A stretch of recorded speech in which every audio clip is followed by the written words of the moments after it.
amigo telespectador cubatense ligado na TV Câmara, começa a partir de agora o programa Sabatina. Ao meu lado estão os jornalistas Ademir Quintino e Márcio Chaves. E hoje o entrevistado é um grande comerciante da cidade, ele que se naturalizou brasileiro em 1970 e chegou na cidade de Cubatão em 67. O entrevistado de hoje é Jorge Ayala. Jorge, muito obrigado em aceitar o nosso convite e fazer parte do Sabatina de hoje. Muito prazer em receber o convite de vocês e como vocês três são figura já marcada da minha pessoa, não podia deixar de comparecer e participar do programa que eu fico feliz de ser entrevistado por vocês. Ademir Quintino. Jorge Ayala, Jorge Ayala, como diriam os argentinos. Eu queria que você contasse a experiência em comunicação, antes de falar um pouco da tua vida. Você foi um dos grandes incentivadores da primeira TV na cidade, que foi a TV Polo, no começo deste século. Dá para contar essa experiência, Jorge? Acho que o mérito todo sempre vai ser do Marcelo, né, que teve essa iniciativa. Marcelo André. Isto.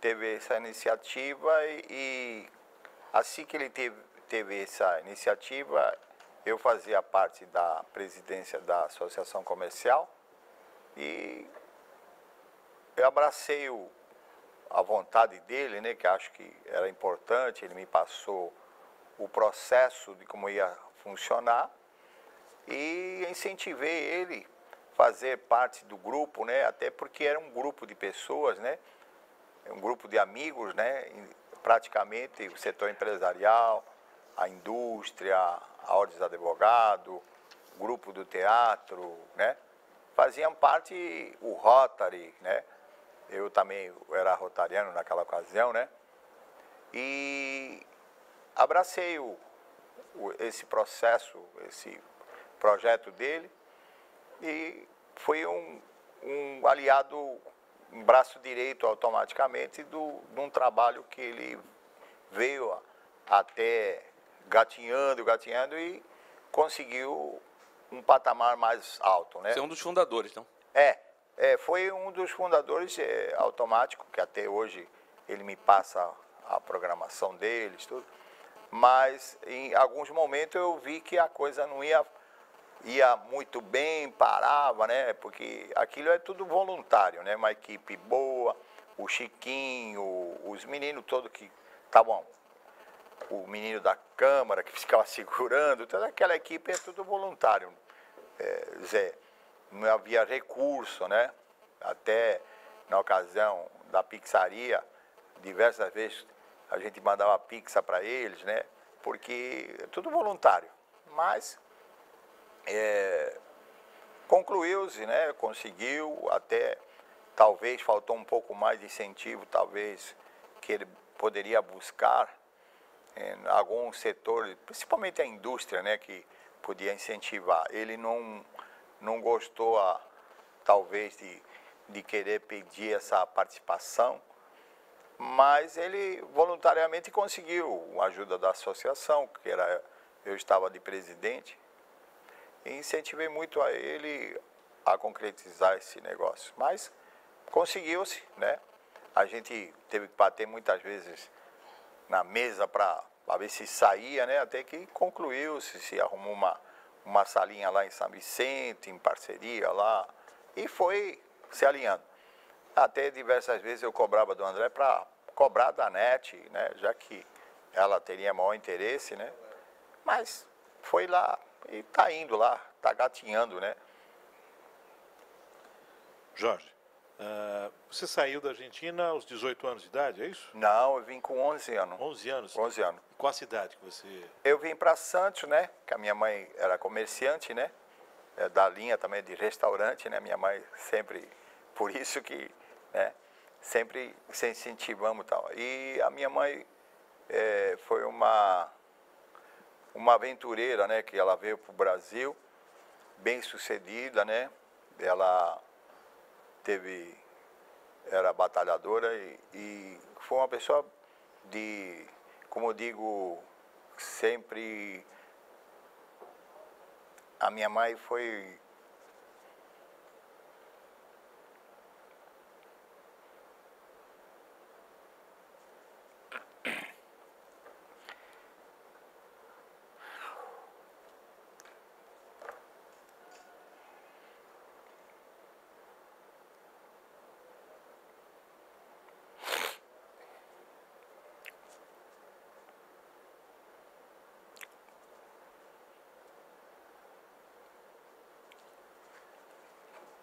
Lembranças marcantes da Argentina, da infância da Argentina? Não, ela, como eu digo, ela foi uma empresária muito bem sucedida e aventurou, né? E teve muito sucesso. E essa emoção, né, que acaba repercutindo nesse momento, porque você mexeu numa ferida, né? É uma pessoa que a gente guarda, né? A mãe, né? Ela partiu e do jeito que ela teve muito sucesso, ela também, como eu diria para você, ela teve uma pessoa ao lado da vida dela que acabou se emocionando e acabou perdendo a riqueza dela, né? Porque o amor, né? E ela foi uma pessoa que veio para o Brasil e eu tinha ficado aos cuidados da Matia, né?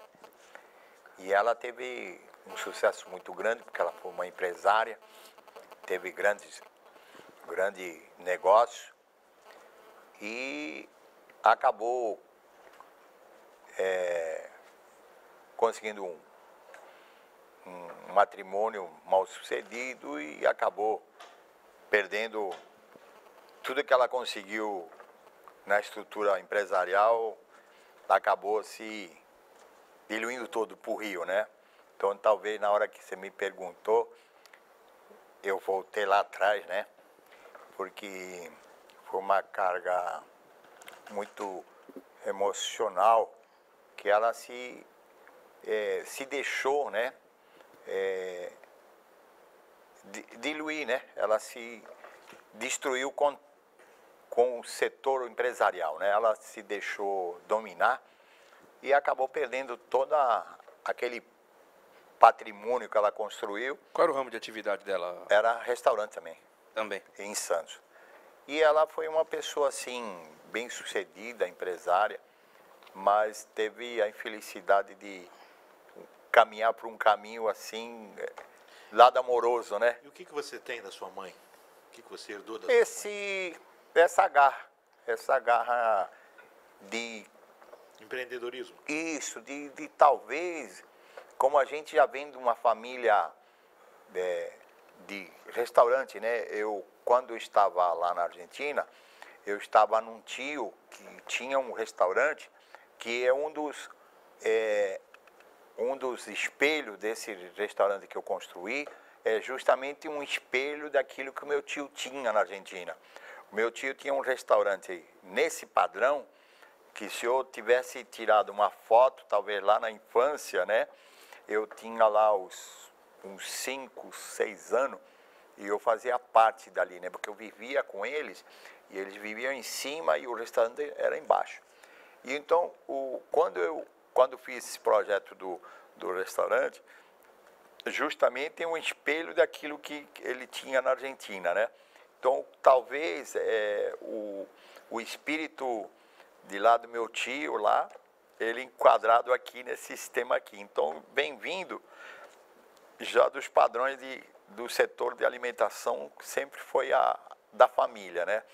Meu tio me eduquei com eles até os 10 anos, né? Quando depois eu fui com a minha tia, que eu vim para cá, para Santos, a minha mãe foi me buscar, né? E talvez essa tenha sido a origem dessa área de alimentação, né? Por isso que eu estou aí. Filho único, Jorge? É? Filho único? Eu sou. Eu tenho um irmão adotivo, que a minha falecida mãe adotou aqui, né, que é brasileiro. Ele mora em São Vicente. Mas antes de você trabalhar com restaurantes também, você tem uma outra formação também. Na história mesmo, quem me trouxe, na realidade, para Cubatão, foi uma pessoa que ainda está vivo, né? Que é o Zé da Bata, né? O Zé Silveira, que me trouxe para cá através de uma amizade do falecido Donato Ribeiro, que foi jornalista, né? Que talvez na história... Virou nome de rua, né? É isso, o Donato Ribeiro, no Casqueiro. O Donato que que eu tinha uma amizade em Santos, eu trabalhava na firma de café, né?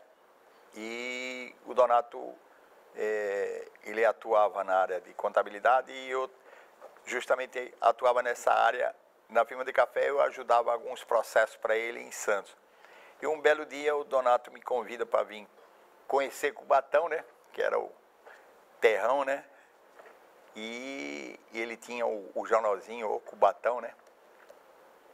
E aí eu vim conhecer. Aí eu conheci o José Silveira, viemos para cá trabalhar um período, mas depois o meu padrasto me convidou novamente para ir para a empresa de café, eu fiquei trabalhando muitos anos. Aí depois, em 1975, eu vim trabalhar na contabilidade, junto com o Jair, e ficamos trabalhando todo esse período. Depois montei o Le Farouche, né? Na área do diversão, né? E aí ficamos nessa área trabalhando, e aí montei o executivo, que era ali onde hoje é o Cacau Show, né? Que era o Senado Mineiro, né? Aí montamos um restaurante pequeno na época de 86, na época do Plano Cruzado, que ninguém bebia, não podia beber, não tinha bebida, né? Eu me lembro que o Dudu da Antártica ia lá, pegava os barris de chopp e vendia a noite toda chopp, né? Era uma dificuldade, né? É na época de 86, né? Aí eu montei o Le Farouche em 89 e assim por diante, batalhando na área. E por que o Brasil? Eu diria para você porque é o destino da vida, né? A minha mãe é uma pessoa bem-sucedida buscando os ideais de desenvolver alguma coisa, trabalhar. Veio para cá, para Santos, e se estabeleceu na área de alimentação e ficou aí. E aí a minha mãe me trouxe, quer dizer, com 11 anos de idade para cá, aí estudei, trabalhando sempre aqui, e ficou nessa área. Acabei aderindo depois para Cubatão, uma cidade que devo muita amizade, me sinto sem demagogia nenhuma, me sinto cubatense de nata, né? Porque tenho minhas propriedades aqui, tenho meus negócios tudo aqui. E estamos aqui até hoje.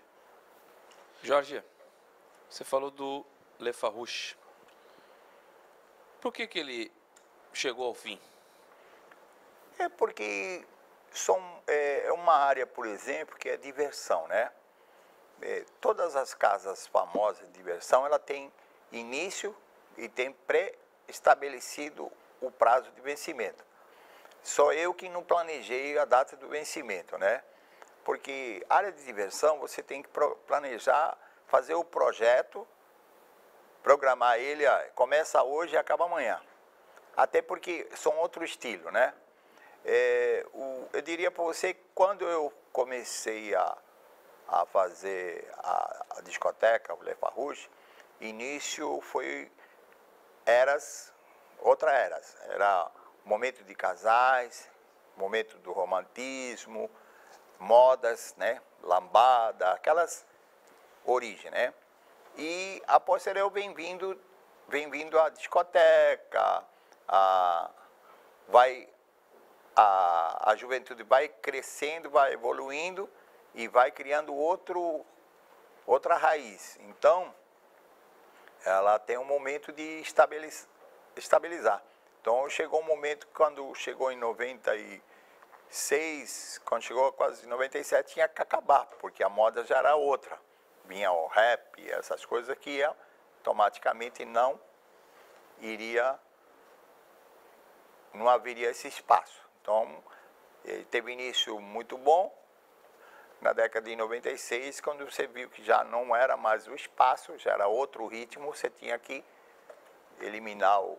Tinha prazo de validade? Sim, já tinha Mas vencido. você adaptou a casa, você fez algumas reinaugurações. Sim. Você reinventou a própria casa. Isso, eu fui fazendo de acordo com o andar dos anos, a versificação da coisa para funcionar. Você abriu, na época que era moda, casais, diversão para casais, né? Aí você foi abrindo um leque já de um espaço maior para pessoas mais jovens, foi abrindo um espaço sempre na área de diversão, até que você chega num ponto final que diz, para.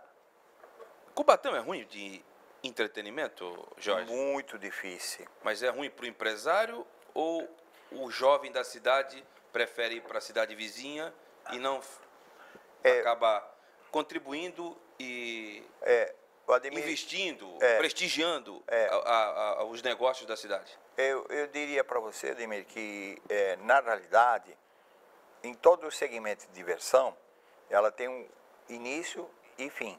Por quê? Ela vai se modificando dia a dia a moda. Então você vamos abrir um barzinho. Então o cara vai lá tomar um petisco e tal. Mas ele tem prazo de validade também. Porque o sujeito acaba enjoando. Porque se você dizer, vamos lá comer uma mandioca frita lá, tal. Se você vai comer a mandioca frita na primeira semana, na segunda, na terceira, na quarta, você já não aguenta mais. Aí é que para essa moda. Então, o segmento você vê, como a cidade vizinha, Santos. Se você olhar, não tem mais casas noturnas, porque tem prazo de validade. Você faz hoje e já tem que estabelecer, olha, vai viver 3 meses, porque satura. Então, as modas, o setor empresarial, como você me pergunta, para Cubatão, todas as suas cidades, elas têm os seus costumes, né? Hoje, em qualquer cidade do país, o que nós temos hoje é falta de segurança. Então, é primordial em qualquer cidade. São Paulo é a mesma coisa. Em São Paulo, você tem uma casa inaugura hoje, abre aqui 2 meses outra, fecha e assim por diante, com prazo de validade. Então, hoje, o próprio cidadão, você, qualquer um que tenha, antes de sair de casa, ele pensa na segurança. Porque o Estado não tem capacidade de te dar segurança em cada esquina, um cidadão cuidando de você. Então, hoje, por exemplo, um empresário querer fazer um local para diversão, ele é preocupante. Porque o setor empresarial que investe, ele não tem condições de sustentar. Porque ele tem que ter o prazo de validade. Então, ele faz e fecha. Então, eu acredito que Cubatão é uma cidade com carência, muitas carências. Se você dizer assim, para o setor empresarial, na área de diversão, você não tem. Se você montar um estabelecimento comercial que quer agregar unir o útil ao agradável, como exemplo, fazer um dance e uns petiscos, uma bebida, ele tem que ter prazo de validade, porque satura, né? E o empresário não pode investir um recurso financeiro para sobreviver 3 meses. Então, a carência, e como todas as cidades, sofrem por falta de segurança. Bom, e assim vamos encerrando o primeiro bloco do programa Sabatina. Entrevista hoje o comerciante Jorge Ayala. Vamos a um rápido intervalo comercial e já retornamos.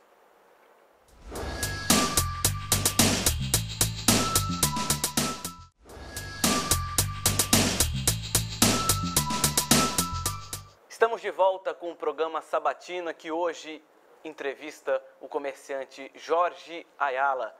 Jorge, você disse no último bloco que a cidade de Cubatão tem as suas peculiaridades, as suas individualidades na questão do comércio.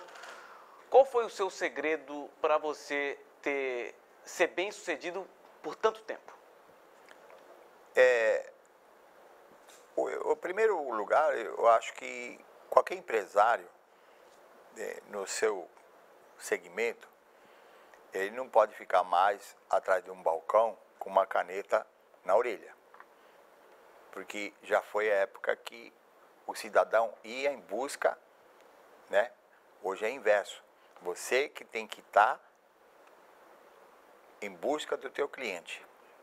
Então, como é que você vai atrair em qualquer área? Você tem que fazer um projeto de vida e observar tudo aquilo que você olhou no seu segmento de vida, aprendizado. O que tem que buscar? Você tem que ser mais rápido do que o trem, porque o trem já está parando, né? E hoje ele vem, se você ficar no trilho, se você não sair, ele vai te patar. Então, você tem que ser, o empresário hoje, ele tem que estar buscando.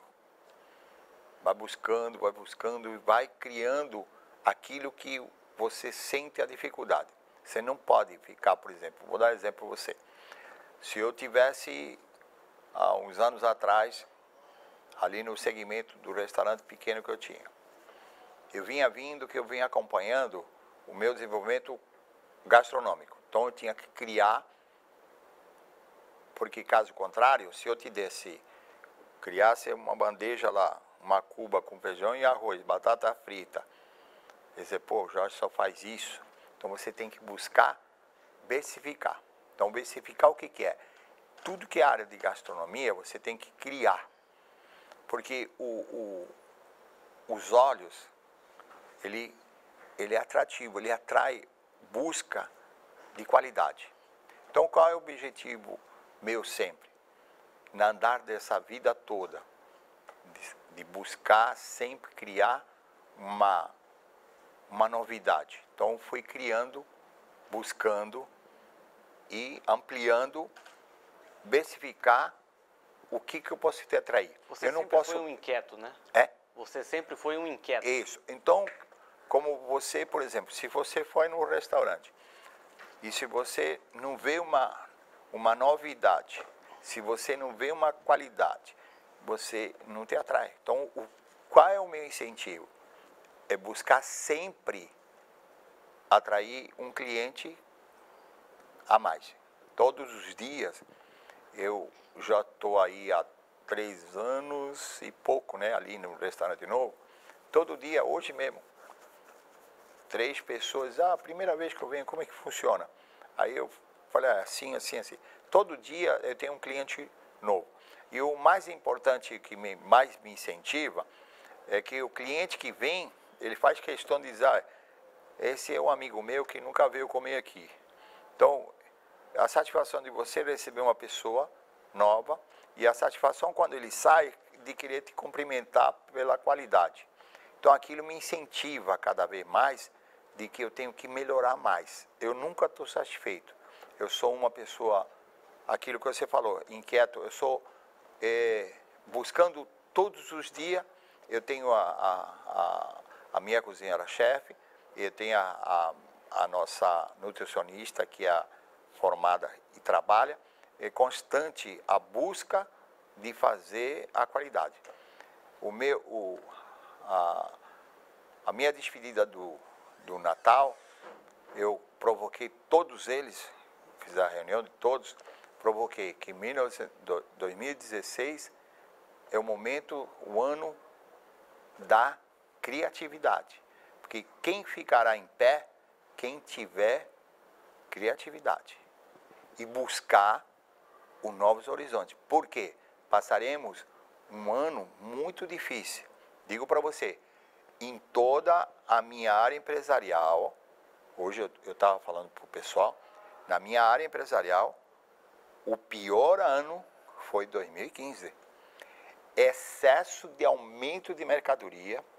Pela primeira vez, como empresário, eu vou falar para vocês abertamente, eu nunca tive uma dificuldade financeira como 2015. E olha que eu trabalho de segunda a segunda. Eu tive que socorrer auxílio de busca financeira, porque senão não cumpriria minhas obrigações. E olha que vocês veem que eu trabalho e trabalho dia e noite. E meus equipamentos são modernos. Eu comprei 2 equipamentos nesse ano de 2015, alemão. São chefes de cozinhas que produzem comida de alta qualidade, sem óleo, é feito a vapor, entendeu? Eu faço um desafio a qualquer um. Você come um purê que é feito lá, você come, diz assim, aonde que ele? Ele não tem um pingo d'água. Você cozinhar uma batata sem um pingo d'água, isso é qualidade. Então eu digo para você, é um ano muito difícil, que virá 2016. Foram efeitos da crise, Jorge? É? Tudo isso que você está contando foram efeitos da crise? Efeito da crise e uma turbulência política que desvalorizou muito os valores e se criaram alto custo na sua mercadoria. Vocês que são... Você fala a nível nacional, né? Isso. Você que é pai de família, você sabe, você vai no mercado, todo dia você encontra o preço remarcado.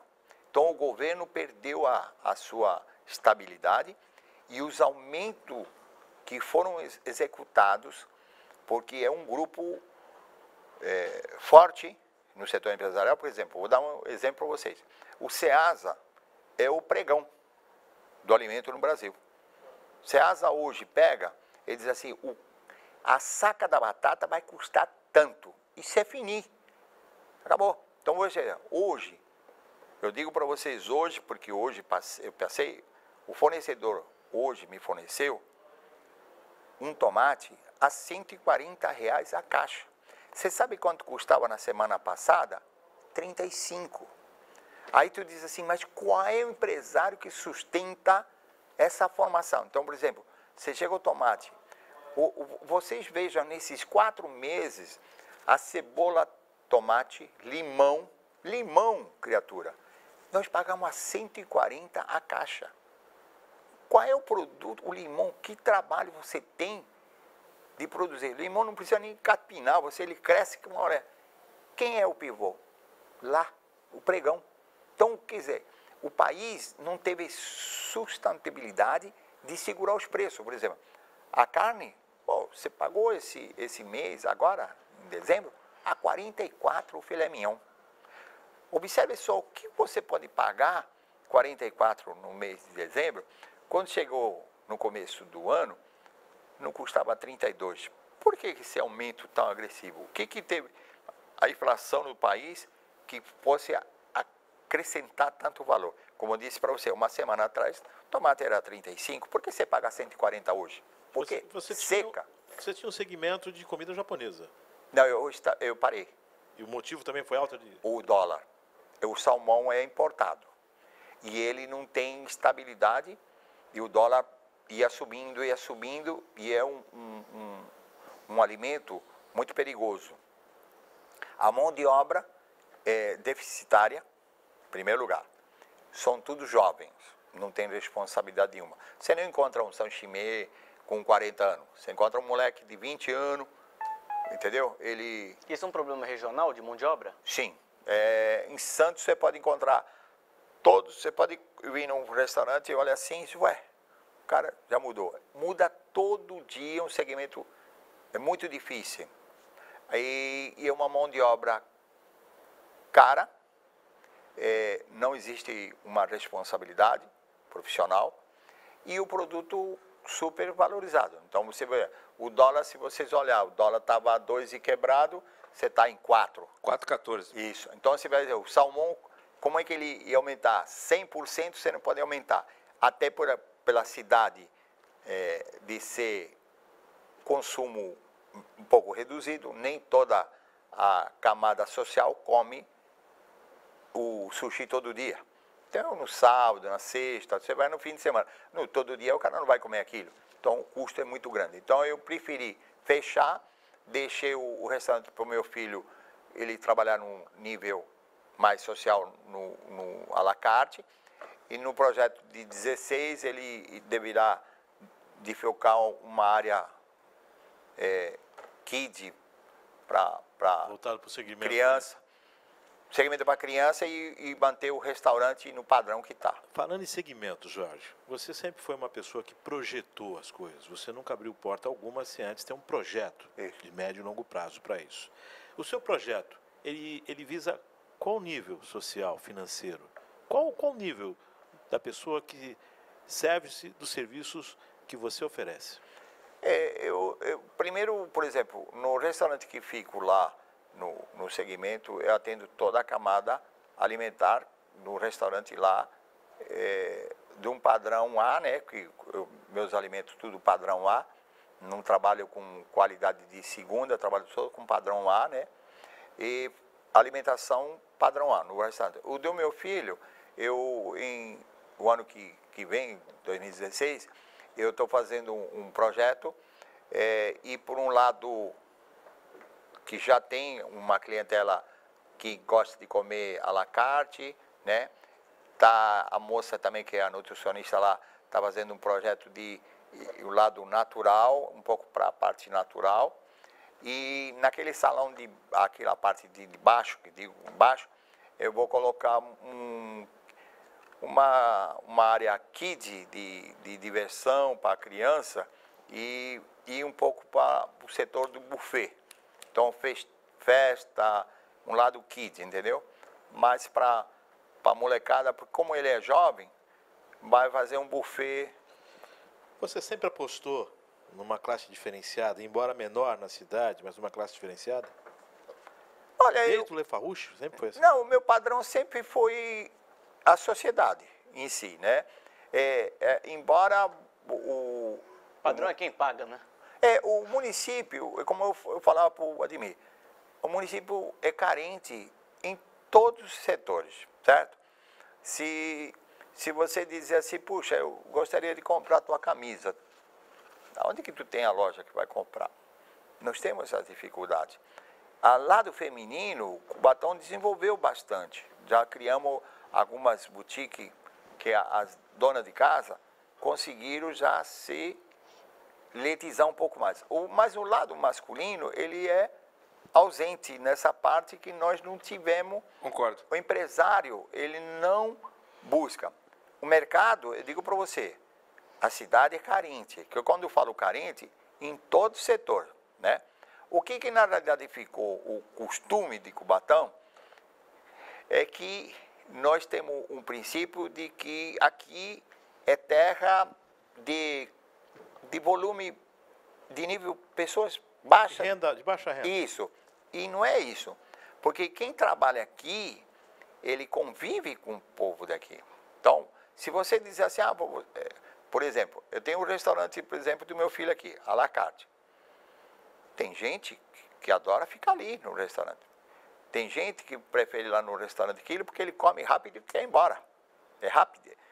Lá, aqui, diria que é um restaurante mais para político, que o cara pode conversar, pode, né, se divertir mais e tal. Lá, é raro você encontrar lá o cliente, ele briga quando fica na fila, porque ele quer rápido.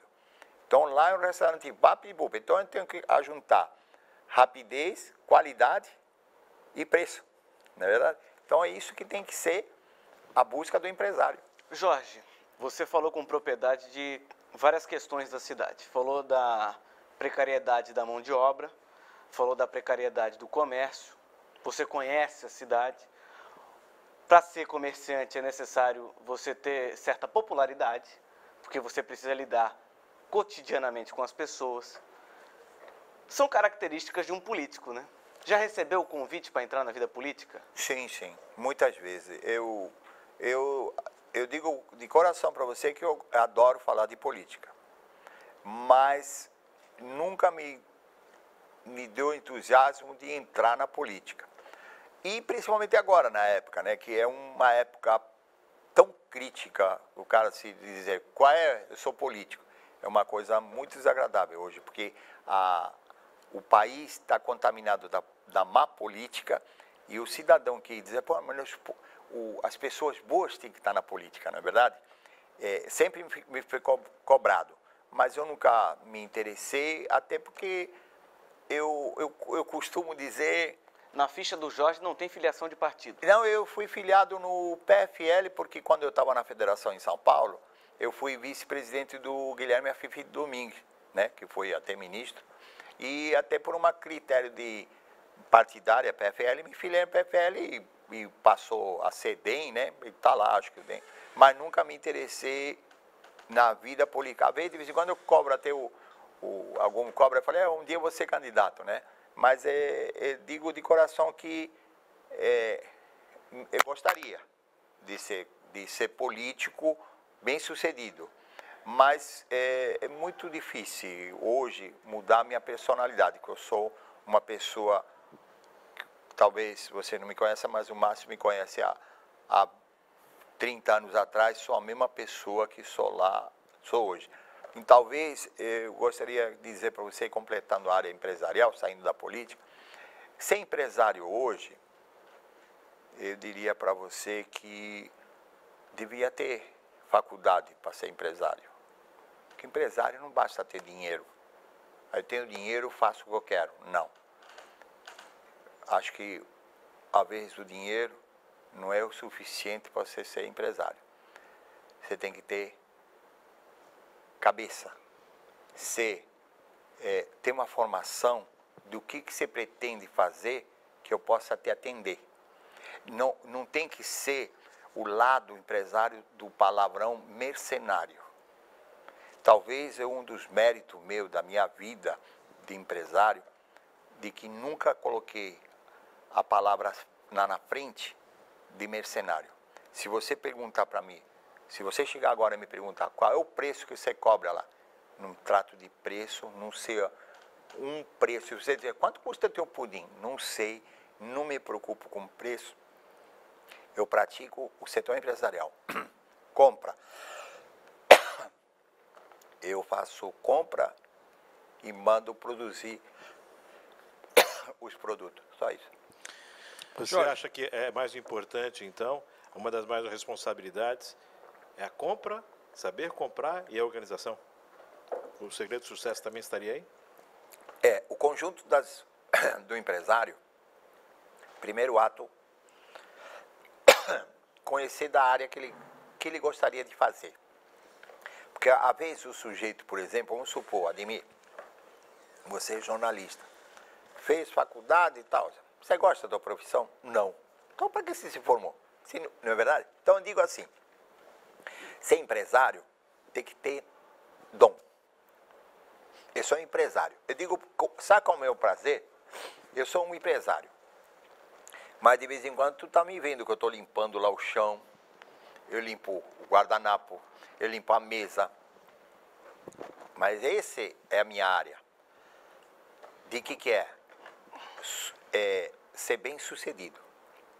Não só fazer nhanhanhã. Tem que manter a casa em ordem. Tudo aquilo é importante. Então, ser empresário é um princípio de gostar daquilo que você faz. Seria ingratidão minha dizer, pô, eu tenho um restaurante, mas não gosto dele. Eu chego para o meu filho e falo, filho, tu não gosta do restaurante? Não fique no restaurante. Procura o que você quer fazer. Porque você tem que gostar. Então, como é a mesma coisa. Eu tenho um grupo de pessoas que trabalham lá. Se ela não gostar do que faz, então não vem trabalhar comigo. Vem trabalhar o que você gosta de fazer. Pois é, a cozinheira. Ela está lá há 13 anos comigo. Deve ser um patrão bravo, né? Chato, né? Porque para ficar me aturando 13 anos, não. É porque ela gosta do que ela faz e eu gosto do que ela faz. E eu falo para ela, faça isso, e ela faz. Então, às vezes, algumas coisas que você encontra lá são coisas criadas pelo próprio cliente. Porque alguns pratos que nós criamos são sugestão dos clientes. Então, o grande valor no sucesso meu é aquilo que eu gosto de fazer. Então, como eu digo para você, eu gosto de fazer aquilo. Então, é a minha área. Eu gosto de atender, lhe atendo bem, lhe trato bem. Então, é um prazer para mim te tratar bem, porque no outro dia você está lá. Então, se você não for bem atendido,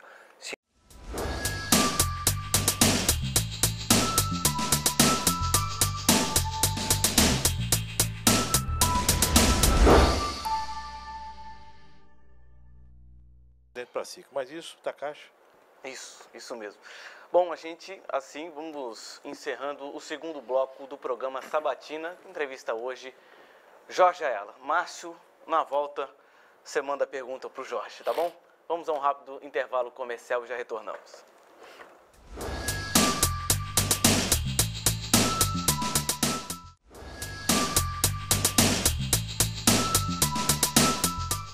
Estamos de volta com o último bloco do programa Sabatina, que hoje entrevista o comerciante Jorge Ayala. No último bloco, o Márcio estava com a pergunta engatilhada, alface. Jorge, você esteve à frente da SIC, Associação Comercial e Industrial de Cubatão. Houve um ganho muito grande na sua época em relação às consultas do SPC. Queria que você falasse um pouco sobre isso. Eu fiquei na direção da SIC, acho que em torno de 12 anos no corpo diretivo e fiquei, acho que 7 anos com o presidente. Intercalados. Naquele período todo. Um dos grandes méritos que eu falo da minha pessoa foi bater de frente com o sindicato. Tiramos o SPC do sindicato, que ele que administrava, e na ocasião eu estava bem entrosado na federação e consegui patentear mesmo o SPC na Associação Comercial de Cubatão, que era de nosso direito, só que estava pelo Sindicato de Comércio, e aí eu negociei na ocasião que houve uma mudança na diretoria do sindicato e o Alberto, na época, era de bom relacionamento pela amizade, de conseguir trazer o SPC num auge do mercado, né? Quando estava num patamar bom, que nós estávamos, nossas grandes redes, Casas Bahia, Loja 100, que veio, a Pernambucana, que eram o polo das consultas, né? Então, você imagina que aquilo é que hoje, graças a Deus, a sede que nós temos deve-se ao recurso ao SPC, que foi um valor que diria para você hoje, por exemplo, naquela época, a Casa da Bahia nos repassava em torno quase de 5 mil reais, né? Hoje, mais ou menos 5 mil reais. Então, você imagina, a Loja 100, quando veio, ela aglutinou um mercado de ofertas, aí pegamos a Pernambucana, quer dizer, nós tínhamos 3 grandes redes que repassavam um valor de consulta fantástica. E a Associação Comercial não fazia nada, ela só passava o link, quer dizer, a discada do telefone passava por aqui e a resposta vinha direto automática, né? Assim que não tinha mão de obra, não tinha nada, só repasse, né? Porque a central de consulta era São Paulo, mas ela passava pelo link Casas Bahia, SIC, Central São Paulo, por consulta até. E aquilo era um repasse de custo consulta, né? E aglutinou uma certa importância e temos a sede. O que eu como empresário, o que mais me deixa um pouco assim entristecido é que, na realidade, a ciência da entidade, a associação comercial, que é a casa do empresário, né? Que não existe mais comerciante. Quando o entrevistador aí me fala a pergunta, comerciante foi extinto, não existe mais comerciante, é empresário. Então, o setor empresarial, que é a casa do empresário. A casa do empresário, com a minha preocupação na ocasião, que era fazer a nossa casa do empresário, onde aglutinasse o empresário, com a voz do empresário, todo o centro do empresário tinha que estar ali centrado. É que é muito difícil você concentrar empresários com ideias, cada um com ideias individuais. e não cresce ninguém. A cidade não cresce, se ajuntam 2, 3 pessoas que male são empresários e não agrega valores. Porque uma casa de empresário, o que é a casa do empresário? Empresário é as ideias dos empresários. O que realmente me deixa triste, porque, na verdade, se você olhar o que a SIC faz hoje, apenas vive do aluguel do salão. Ela não tem foco.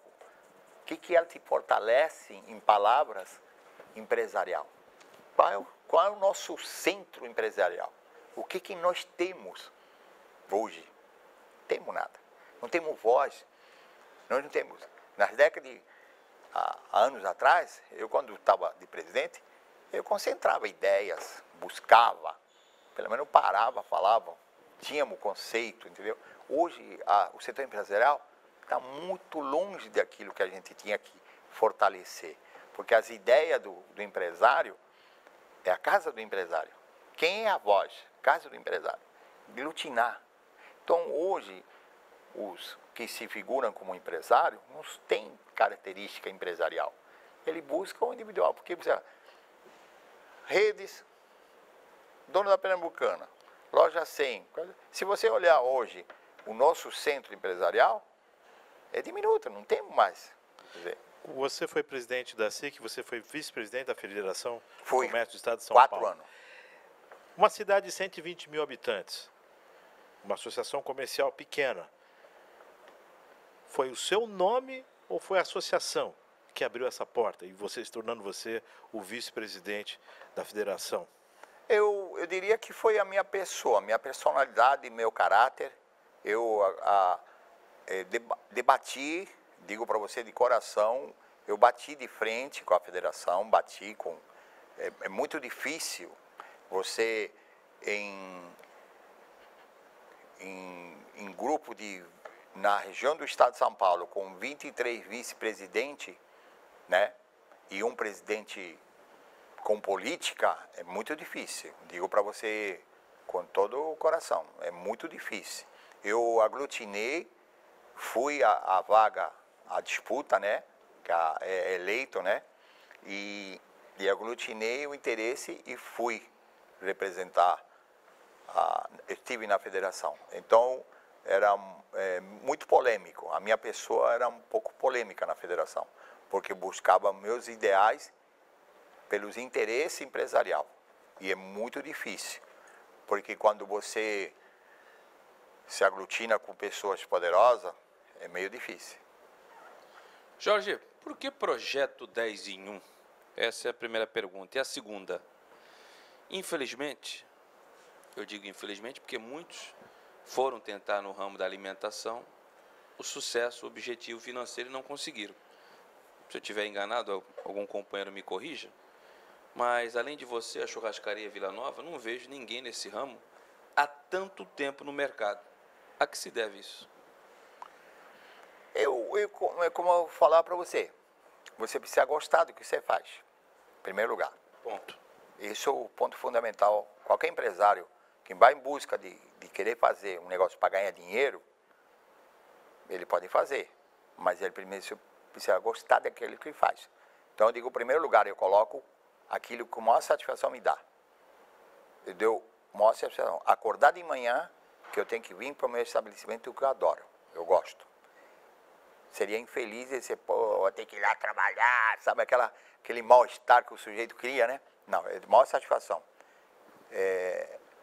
Você pode me encontrar no mercado no domingo, fazendo compra, para trazer para a pizzaria, para o meu restaurante, o meu prazer.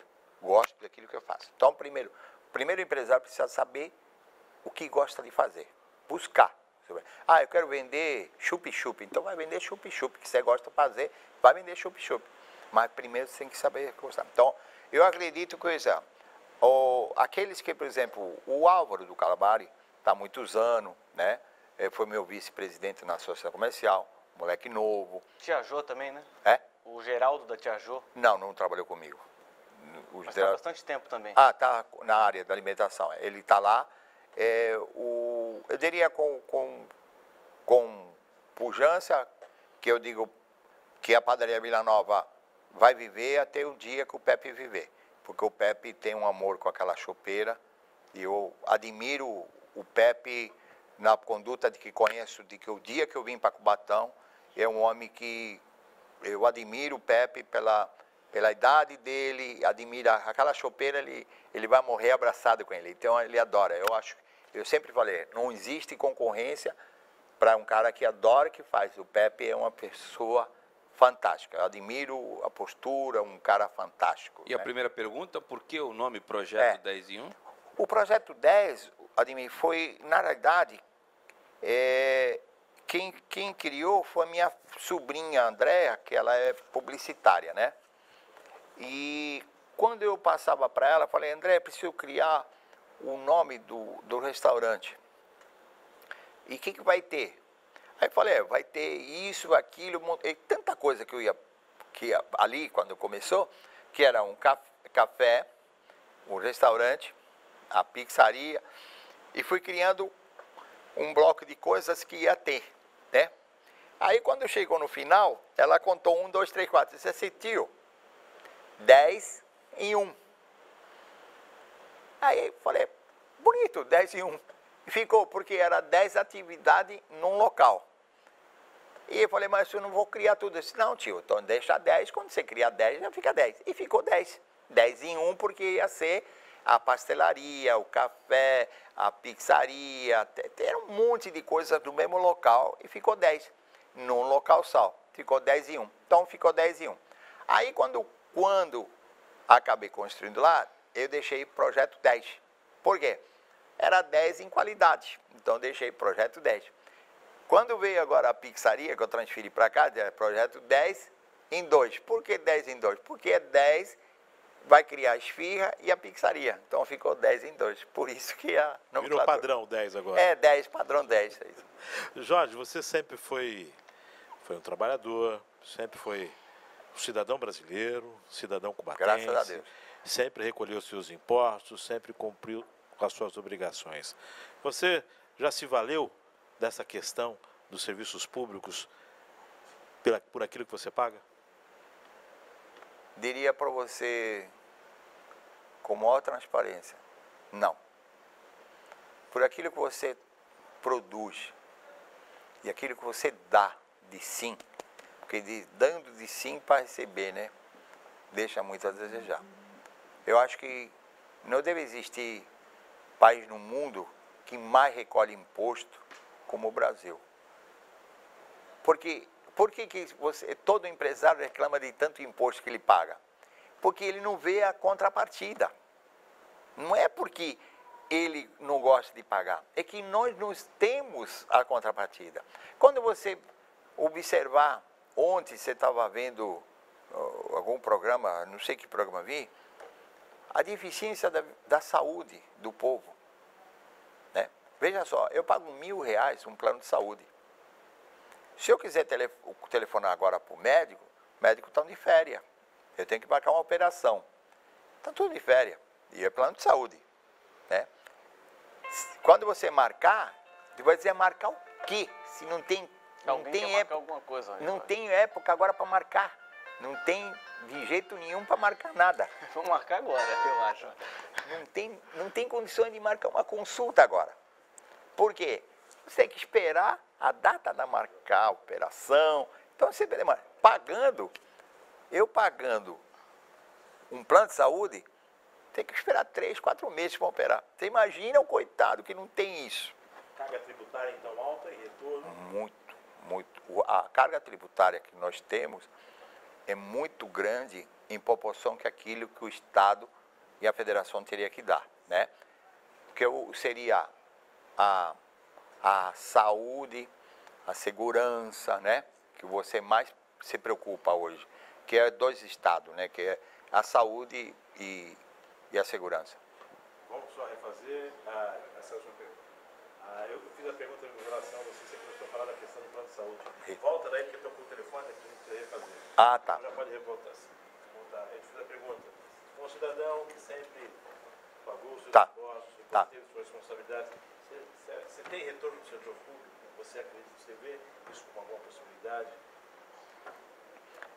Veja só, Márcio, eu acredito que aquilo que nós, empresário, contribuímos, gostaríamos de receber em contrapartida, que é o problema da saúde e da segurança, né? A segurança. Então, a preocupação hoje do setor empresarial é justamente essa, a contrapartida daquilo que você contribui. Então, é isso que é a dificuldade. Você falou do amor do proprietário da churrascaria Vila Nova. Eu quero saber um pouco dos seus amores. Eu fiquei sabendo que o Jabaquara é um deles. Eu gostaria que você falasse a respeito. O Jabaquara foi o primeiro time que eu vi no estado da Vila Belmiro. Quando eu cheguei num domingo, dia que eu cheguei, 18 de setembro, né? Aí meu padrasto me levou, na quarta-feira tinha um jogo. O estádio da Vila Belmiro, a Vila Belmiro nunca foi lotada, sempre foi pouca gente, né? E eu fui lá nessa quarta-feira assistir um jogo. Um time de camisa branca e um de camisa amarela. Achei bonita a amarela, né?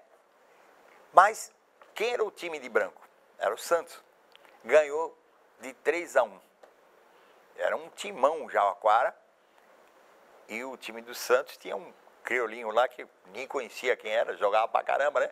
E ganhou 3-1. Aí eu gostei do time de branco. Passei a torcida para aquele time de branco.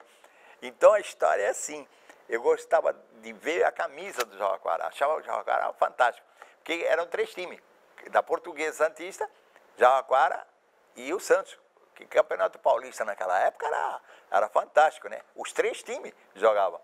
O campo da Portuguesa, eu assisti o jogo no campo da Alambrada da Portuguesa, Jabaquara, Santos e Portuguesa. Então eu gostei, passei a admirar o Jabaquara pela camisa amarela. E depois, quando eu fui começar a aprender o idioma, né? Porque eu falava castelhano, né? Eu fui a ver que o time do Jabaquara era de tradição castelhana e era espanhol, né? E, coincidentemente, eu fui depois, era o vice-presidente de Jabaquara na época, que era o Arthur, o falecido Arthur, era espanhol e era conhecido da minha mãe. Então, eu passei a admirar mais o Jabaquara nessa história. Por isso que eu passei a ser santista e jabaquarense, né? Falar de Jabaquara tem que falar de Washington Luiz, né? Apaixonado pelo Jabaquara, defensor árduo. Jorge, por falar em amor e dedicação, até onde vai o seu amor para o Cubatão? Eu digo para você que eu me encontrei em Cubatão quando a ocasião que eu vim para cá, em 1967, sabe onde era o Clube do Guimarães? Era ali no Peralta, ali em cima. Eu ia lá aos bailes do Guimarães, né? E o que aconteceu? Eu, jovem, né? E naquela ocasião, você encontrava as pessoas, que era uma cidade hospitalar, as pessoas maravilhosas. As pessoas chegavam aqui, era recebido com amor e carinho, né? Então você tinha esse carinho. Todo mundo se conhecia, as pessoas se conheciam, se falavam né? Porque era pouca gente e poucas pessoas, a gente se conhecia, né? Então era muito amável você gostar. Então você começou a gostar. Então, hoje, já há quantos anos, é raro as pessoas que não me conheçam da época antiga, né? A não ser o que está vindo imigrando para cá hoje, não me conhece. Mas eu, por todo esse tempo, como setor empresarial, bem sucedido, eu automaticamente, qual é o valor? Você gosta de quem gosta de você, né? Então a cidade me recebeu, gostando de mim. Então eu só tenho a retribuir esse gostar, mesmo padrão que eles gostam de mim, né? Essa é a minha paixão pela minha cidade, que eu gosto. Jorge, Boca e Santos, você torce para quem? Eu vou ser franco com você, aquele jogo do... 2003, a final da Libertadores? Isso, eu estava descendo, o Guilherme Afif tinha vindo, e o vice-presidente de São Paulo era diretor da federação também, junto comigo. Nós subimos, tinha uma reunião com o Santini na tribuna e o Márcio Calves era o diretor da tribuna na época. Editor. E ele que nos recebeu. E quando descíamos do elevador, eu, Guilherme Afif e o... queria me lembrar, acho que é Renato, né? E ele disse assim, pô, vamos pro jogo argentino. Eu falei, olha, vamos embora, vamos aproveitar agora, vamos, já de motorista, né? Vamos embora, te trago de volta. Eu falei, não. Estou sentindo alguma coisa meio estranha. Não. Jogar em São Paulo, no Morumbi. E ele era vice-presidente do São Paulo. Eles, vamos comigo. Eu falei, não estou sentindo, né? Senti mais uma coisa que não era caminhar, né? E eu fiquei meio a meio, né? Porque, pô, torço pro Boca, torço pro Santos, né? Caramba. E aí foi aquele fatal, né? O Boca é Boca. O coração tava mais para que lado? Aí nós tínhamos um timaço, né, cara? Eu sentia que o Santos ia passar bem, mas aquela balançada assim, chacoalhou. O grande mérito do time argentino é que eles têm uma garra, né? Eles vestem a camisa, né? Jogam como se fosse o último jogo. Bom, vamos nos aproximando do final do programa Sabatina de hoje. As considerações finais, Ademir Quintino. Só agradecer a dedicação, o amor e tudo que o Jorge nos ensina diariamente. Muito obrigado. Márcio Chaves. Obrigado por ter você como amigo e agradeço por ter você na cidade de Cubatão. Jorge Ayala é um homem que? Eu diria para você que é um cara comum, um cara simples, não tem vícios. Hoje eu curto o meu neto. O meu neto que é o meu coração, e eu tenho um motivo de viver cada dia mais para curtir ele. Bom, e assim vamos encerrando mais uma edição do programa Sabatina, que hoje entrevistou o empresário Jorge Ayala. A você que nos acompanhou, meu muito obrigado e até a próxima.